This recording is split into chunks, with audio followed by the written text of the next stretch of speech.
Hello everybody, I'm back with another Identity 5 video, and today I will be showing some matchups that I got against some top teams in Ranked.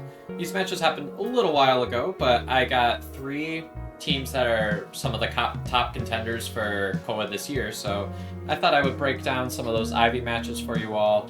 And the first match that I actually wanted to look at today is a match that I had against AT. So we're going to take a look at that. There are 3 teams that I went up against. The first one is AT, the second one is Sus, and the third one is OMNI. So you can kind of see the spawn selection I had there. So this is a match I had against AT. This one happened a little while ago, and I'll point out where the survivors actually could have tied this match. I wasn't actually winning by force, but the survivors made a pretty key misplay that allowed me to kind of come back here.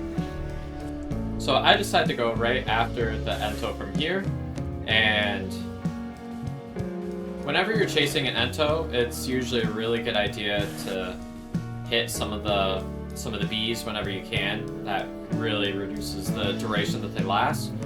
And I try to get scares generally as soon as I can. And I'm trying to do some mind games here, but Ento does a pretty decent job until they look at me at just the wrong time. Now I'm able to do whatever I want with the ghost, and I'm able to just follow up with Blink. So I know that there's a survivor right there, and my main body's auto-marching. That's the tough thing about following a survivor like Ento, is that they don't leave a trail behind. And now that puts the bees on the cooldown, and again, I'm going to be disrupting as many ciphers as I can throughout this.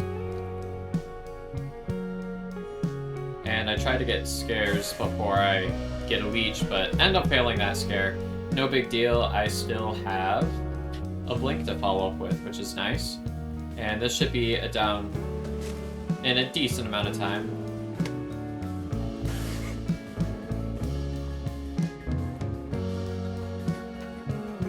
And I end up getting... Terror Shocks are actually really big for Ivy. And now the bugs are gone. It's very tough to tell whenever an Ento is out of bees, but I've hit the bees so much during the early game that it's going to be really tough for the Ento to recover and have a decent kite. So I end up getting a nice scare early on the Mercenary, just to kind of set my thing into cooldown. Maybe slow them down slightly. But again, I just need to fight to be ahead of ciphers at the moment. Now, I didn't see the Mercenary approach. So I end up getting that, which gives me max presence for free, which is nice. The rough thing is that I didn't get any hits on the Rescuer, so the middle game may be a little bit difficult. But you can see they're decoding those corner ciphers there. And I have my ghost kind of camping middle there, in case the Merc goes back. There is a little bit of a cooldown left, but that'll be gone before you know it, and I'll be able to re-leech the Mercenary on the Cypher. Now, I go for this corner Cypher right here, but ends up they get it just in time. And I should be in a decent position coming into one Cypher remaining. I kind of see the Merc approaches there. And from here, my goal is to maybe get one hit on the Mercenary. I could see that the numbers were going up very slowly, which means the Mercenary is going for a second rescue there.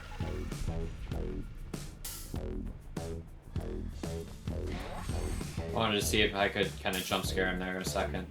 But I have a blink, so that's going to be a very quick follow-up.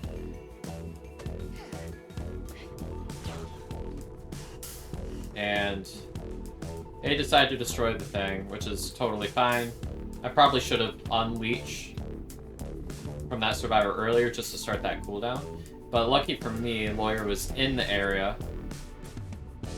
It gives me this for free, and now is where I get a decent amount of late game pressure.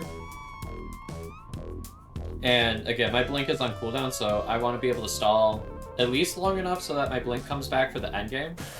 If I can do that, I'll be in real nice shape. And now I have a stone on that one. And you can kind of see I'm not going super aggressive onto any of these survivors here.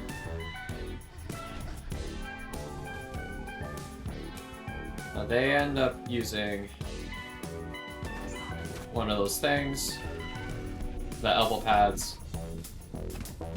And again, this is the tough thing about going up against 4 VC survivors, is that they're going to be able to communicate this really well. And they're able to communicate where exactly the ghost is at. And I'm able to get a first hit on the knight, which is really cool. Now you can see, I didn't know this at the time, but the knight has no borrow time. If I would have recognized the knight had no borrow time, I might have considered committing. But at that time, knight hadn't had to commit to anything, so I'm able to keep at least 2 survivors occupied at the same time. I think I was a little bit laggy at this moment. And I did that just to get rid of the helmet there.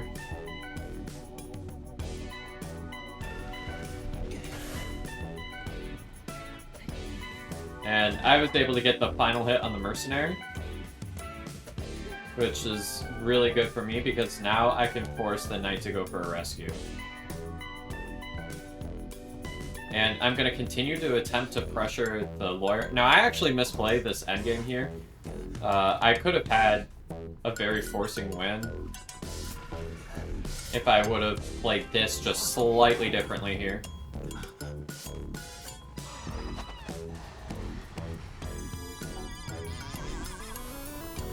And here I try to play the endgame a little bit differently.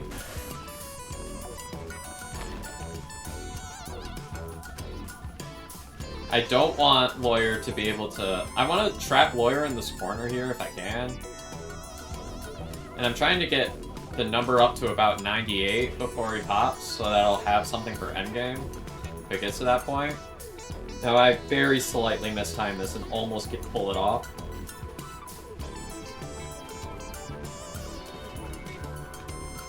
Again, I'm just trying to get that number up.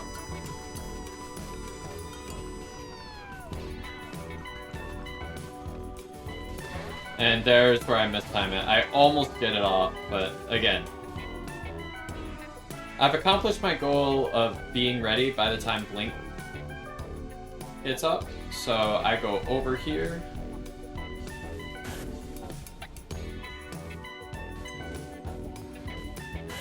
And I go for a main body. Notice what I did there. I figured that he was going to block my swing, because it's the only thing that would have made sense in that position. So I went for a main body scare just to get rid of the helmet, and then I go here. Now here is where they could have just won.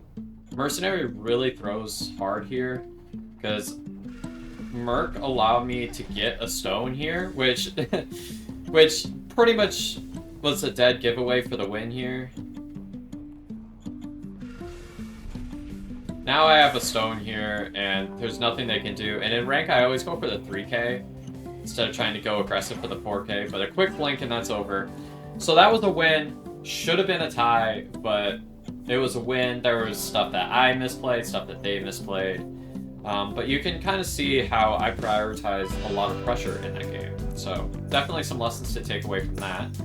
Now the next match that I have here that I wanted to show you all is a match that I had against Sus, and this one was actually pretty instructive because of the fact that it was on... I need to find it. I have way too many saved matches, but the match was actually on Darkwoods, which is actually a really interesting map to play on. Yeah, it's this one. This is the matchup I had against Sus. There are like a lot of old players on this team, so this is a really instructive match. Now, Tonima for some reason spawns in this corner. Now that bottom right corner is a really rough area for survivors to kite at. And me knowing this, I go right to that area. Now, it's pretty clear from this match that we don't all necessarily know everything about this map just yet. Because we have not been all practicing as much as we could have, but... Anyways, I end up chasing the cowboy here, which makes a lot of sense. I go for that just to get him to 60. And now they're like all rotating into each other, which is really good for me. I do not have my scare yet. And there's... this map is so random still.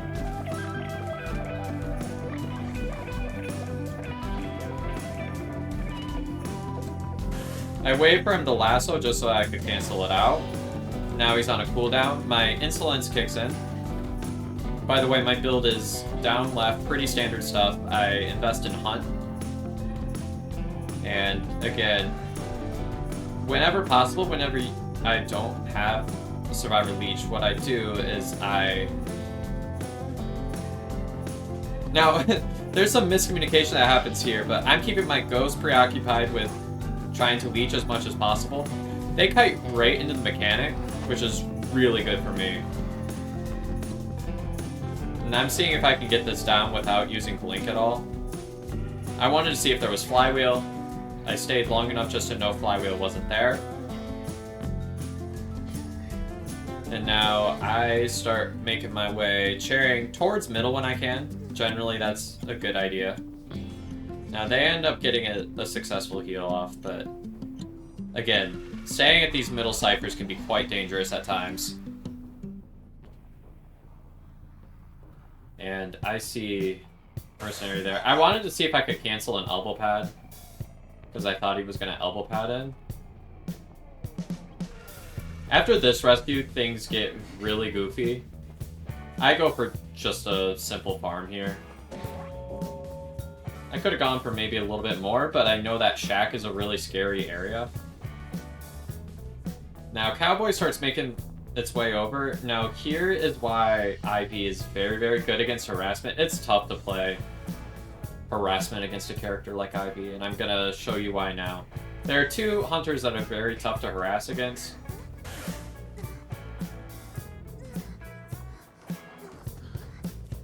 One of them is Ivy, and the other one is Anne. Those two are very, very difficult to harass against. Now, I didn't realize that he had Flywheel here. Now, I just get a leech on, pressure the Cowboy. And at this point, Cowboy has about a third of his lasso left, so that's pretty nice. I just leech the bot just to get another stone on the field. And they're going to continue working. Again, they keep being really concerned with pushing that final cipher. Now, this is really funny. Watch what happens here. And this is why it helps to be really patient. I had a feeling Mercenary was telling Cowboy, hey, this hunter waits. So, if you can mix up your timing, you can see even against top survivors, you can catch them off guard sometimes. Super interesting stuff, but... I see that one's just about finished. And there is a perfumer, so...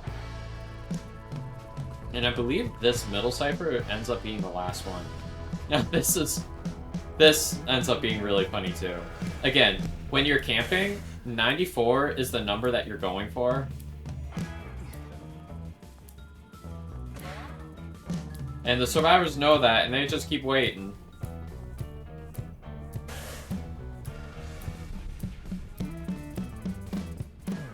Now, I decided to just change targets. I think it's perfectly reasonable here. If I could get Cowboy, that would have been stronger, but...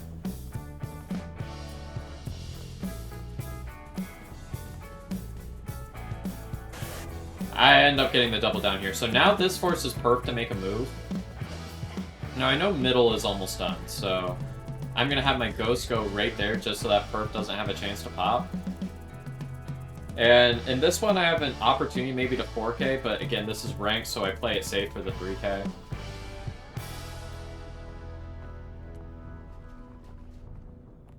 Now, I go for a chairing here. It's a reasonable play, seeing that Perf is approaching.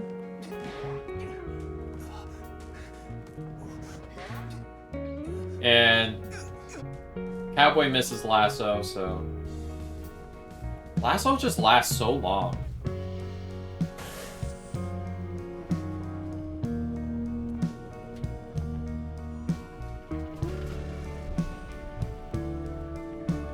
Again, I want to pressure when I can.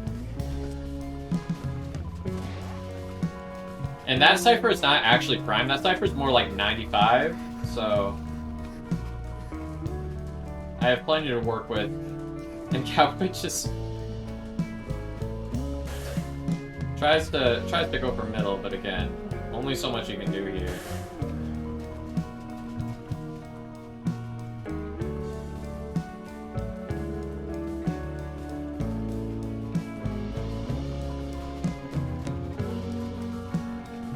Now, for some reason, Cowboy comes right in and pops. And that was definitely premature. Now, I saw that Perf was going that way, so I'm gonna have my Ghost go that way. I play it safe, let Mercenary have a free escape. It's always tough going against a full health Mercenary in the late game. And I find out where Perf is at. I have main body going for the other gate, because I had a feeling Mercenary might be going in that direction. But at the end of the day,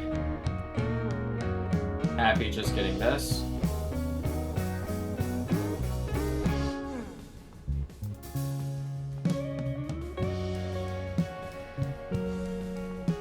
And just running in a straight line, good enough. Merc did go for the gate, and I try to find out where Merc is at.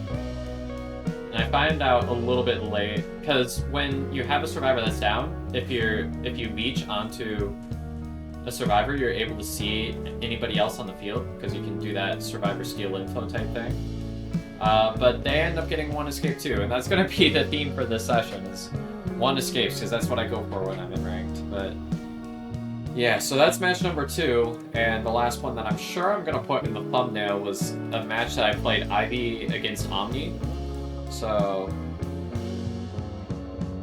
I will go down here, and I ended up going against OMNI on Hospital, so I will find that. I believe it's up here.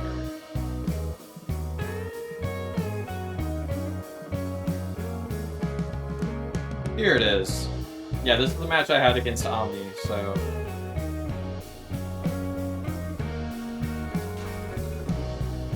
yeah, and with the spawn setup, I'm perfectly happy getting a Ghost Leech on Gravekeeper if I can. And I see where Gravekeeper's going. I have Ghost going in one direction, main body going in the other, and that's pretty instructive. Now, I decided to go up here and get a Leech because I did not see that Gravekeeper was going to a Cypher right away. Now I decided to go over here, and Anti decides to make a really weird route that kind of takes me off guard, but I kind of catch them halfway. Now there's a lot of misplays that happen in this early kite. A lot of mind gaming. Now, I'm able to get... Against Ivy, you're never supposed to stay in the same spot, because you will just get caught off guard. I almost had something really powerful there where I got a hit and then 100 pops, but again, that doesn't happen.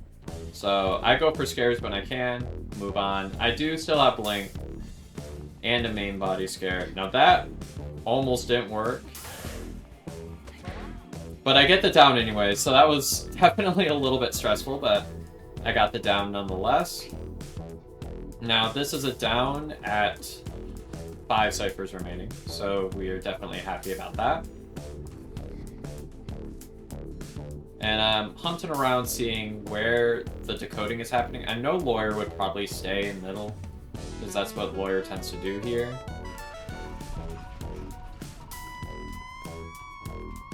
And through that, I'm able to leech and see where all the other survivors are at. Now I saw that Cheer is here. And just like last match, it's just a farm.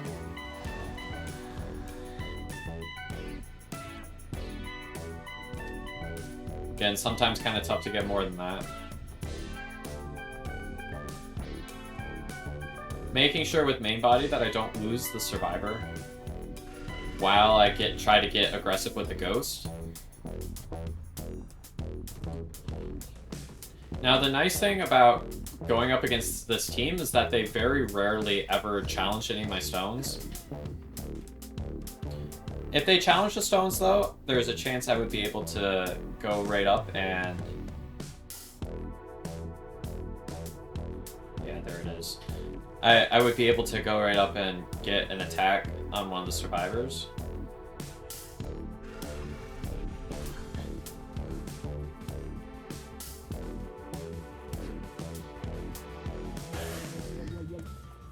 Now, I actually end up getting this down right here. And in the beginning, my primary goal is always to try to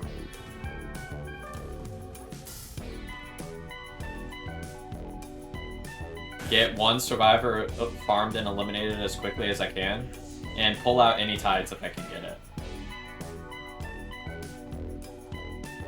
Now, Lawyer can see me through walls here. Lawyer has X-ray ability.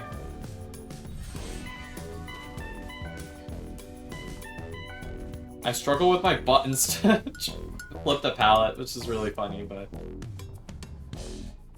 Here's kind of the middle game. It's very tough to actually get any sort of advantage here, but they make a misplay, and I'm able to get this right here. Now I could have gone for a blink. I thought 100 was going to pop. Now, I go for it hit on the shovel. I have a lot going for me here. And actually I get more than I might have gotten from before. Now, he goes for a shovel, and I only saw that like once I started going for my swing, but I was like, oh, he just doesn't have shovels left now. Now, Lawyer's here on the last cipher, so getting it down on the last cipher is definitely a plus here. And you see Cheer is going to try to challenge this cipher. Not going to allow them.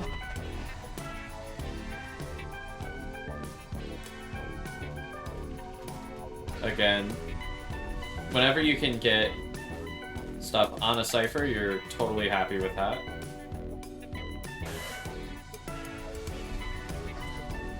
And now I get a farm, and now it's actually going to be the Cheer that has to go for a rescue now. Unless they end up getting a prime in time, which is not likely to happen. And Lawyer has enough time to essentially prime the cipher because of the fact that they have... I would have released them if they weren't already on cooldown. Now they get that, and...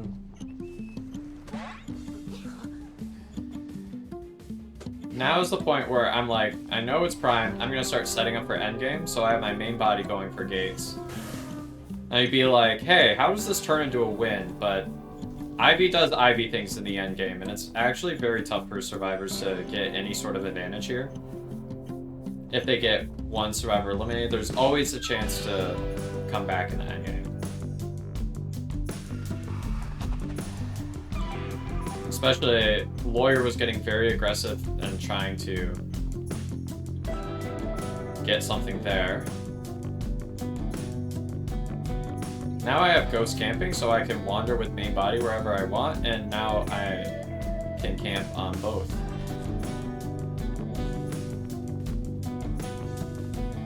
And if I remember correctly, they make some pretty considerable misplays here.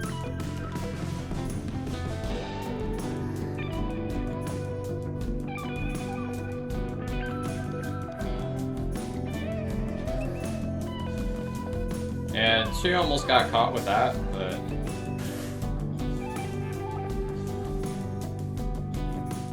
The last cheerleader does cheerleader things. I still get the down, but now I'm going to have to pressure the gate again. Now, for some reason, Gravekeeper decides to stick around in the middle. But I end up catching where Gravekeeper is going.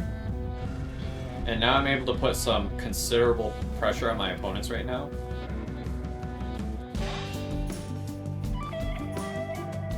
And now I'll be able to see if Lawyer decides to go. And through leeching the survivor, I could see that Lawyer is making his way to the chair. So I make my way over with the ghost, so that I'm able to get a leech on the chair. But at this point, I am out of detention. And I see that Lawyer is trying to make an attempt here, which I'm fine with. If I just get a farm, I'm happy. For some reason, Sheer doesn't use stacks here. I see if I can get more, but after a couple whiff swings, I'm like, yeah, I'm not getting anything more here. And that is going to be another 3 survivor elimination, this time against OMNI, which is really cool.